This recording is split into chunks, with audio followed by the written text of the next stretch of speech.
ब्रजमंडल में सबसे ज्यादा प्रत्यक्ष कलिकाल में लीला करने वाले अगर कोई ठाकुर जी हैं, श्रीनाथ जी बहुत लीला करी।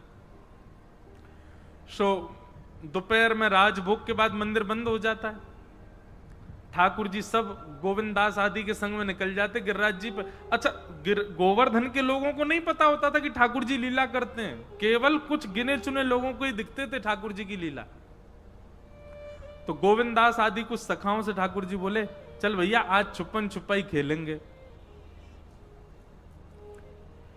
तो पहले बारी कौन की आएगी? गोविंदास ठाकुर जी बोले, ए गोविंदा तू गिनती कर, हम सबरे छुपेंगे और जाकू पहले ढूंढेगो फिर वो गिनती करेगो।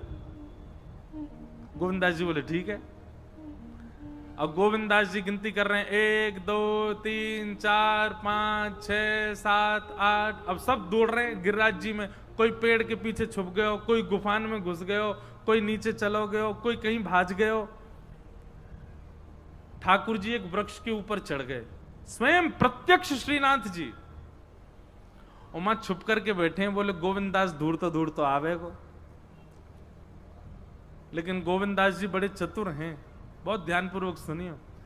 गोविंदास जी बोले, ठाकुर जी ने ऐसा महाराज गुलाब को इत्र लगाया हो पूरे अंग ते, जहां जहां छुपते गए वहीं वहीं से गुलाब की खुशबू आ रही है। तो गोविंदास जी तो ऐसे सूंगे, अच्छा इतते आ रही है, सो वहां की ओर चलते। और फिर ठाकुर जी जहां भी चरण रखें, ठाकुर जी की चरण से वो गिरिराज जी की पर्वत श्रृंखला, वो स्थान बिल्कुल मक्खन जैसा है जाए। तो वैसे ही चरणन को देखते हुए चले गए। ठाकुर जी जहां भी छू करके निकले वृक्षन को, वहां चंदन की सी एक आकृति प्रकट है जाए। भगवान को ढूंढना कोई मुश्किल नहीं। गोविंदास जी तो छटपट गए और नीचे पेड़ के जाके खड़े हो गए, जय हो लाल जी, ढूंढ लिए मैंने। ठाकुर जी बोले, गोविंदा जी तेरी बात सही ना है, तू हमको ऐसे ही ढूंढ ले।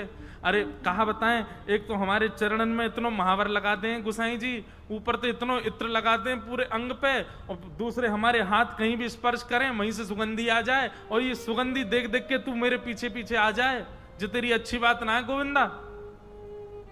गोविंदास बोले, जय जय, अब तो आप पकड़े गए, अब आप जाओ गिनती करो, हम छुपेंगे।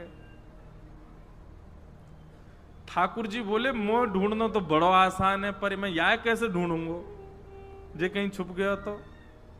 सो ठाकुर जी गिनती करने लगे, 1 2 3 4, छुप जाओ सबरे। अब सबरे महाराज दौड़ दौड़ करके जहां जहां जगह मिली सब छुप गए, ऐसे सघन वन में चले गए, ठाकुर जी आएंगे ही नहीं। ठाकुर जी ने 10 तक गिनती करी, नजर घुमा के देखी, कोई नहीं मिल लो। ठाकुर जी बोले, कौन ढूंढे है ने? दौड़ करके गए मंदिर में, जाके चदरिया उड़ के सो गए ठाकुर जी। यहाँ गोविंदास बैठो छुपा है कि कब ठाकुर जी आएंगे, ढूंढेंगे मुझे। अब गोविंददास बैठे बैठे प्रतीक्षा कर रहे हैं, ठाकुर जी आ रहे होंगे, ढूंढ रहे होंगे मुंह को। नेक देर बीत गई, महाराज सांझ सी हेन लगी, सूरज नेक नेक ढल तो जा रहा है। गोविंदास जी बोले, नेक में सहज है जाऊं, मैं ज्यादा अंदर चलोगे और देखूं नेक बाहर आ जाऊं, सो ठाकुर जी को जल्दी मिल जाऊंगा। गोविंदास तो चाह रहे हैं ये आके मुंह को पकड़ लें। सो गोविंदास जी नेक बाहर आके खड़े गए, अब भी ठाकुर जी नहीं आए। नेक और बाहर आके खड़े गए, अब भी ठाकुर जी नहीं। अब तो कुंजते बाहर ही आ गए, सीधे खड़े ही गए, बोले अब तो ढूंढ ले मुझे, तब भी ठाकुर जी नहीं आए। गोविंदास जी बोले, इतनी देर गई ठाकुर जी आए नहीं। इतने में ही महाराज शाम के बज गए 4:30, मंदिर के घंटे घड़ियाल बजन लगे, ठाकुर जी को उत्थापन को समय है गयो।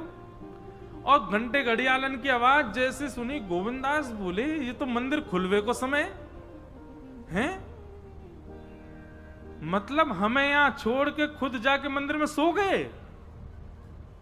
गोविंदास जी ने तो अपनी फेंटा कसी और महाराज सीधे गए श्रीनाथ जी के मंदिर में, और बाहर जाकर के देखें, अब भीतर श्रीनाथ जी खड़े हैं बढ़िया, गोसाई जी आरती कर रहे हैं, और द्वार पर खड़े होकर के गोविंदास क्रोध में भर के ठाकुर जी देख रहे हैं। ठाकुर जी उठी वही भुजाती कर रहे हैं। गोविंदास जी की पंक्ति है, ये मेरी पंक्ति नहीं, गोविंदास जी स्वयं कह रहे हैं, दावले आयो भाज गमार, ठाकुर जी से कह रहे हैं गमार। दाव ले आयो बहाज गमार, कबई तो निकसे को बहार, ऐसी दुंगो मार। और ऐसे कर करके ठाकुर जी को डरावे। अब आरती कर रहे हैं गुसाई जी और श्रीनाथ जी खड़े हैं, और श्रीनाथ जी ऐसे घबरा रहे हैं, पीछे की ओर हो रहे हैं। तो गुसाई जी आरती करते करते बोले जय जय कहा भैया आप इतने घबरा काहे को रहे हो? तो श्रीनाथ जी बोले देख जो गोविंदा मुंह को डांट रहो द्वार पे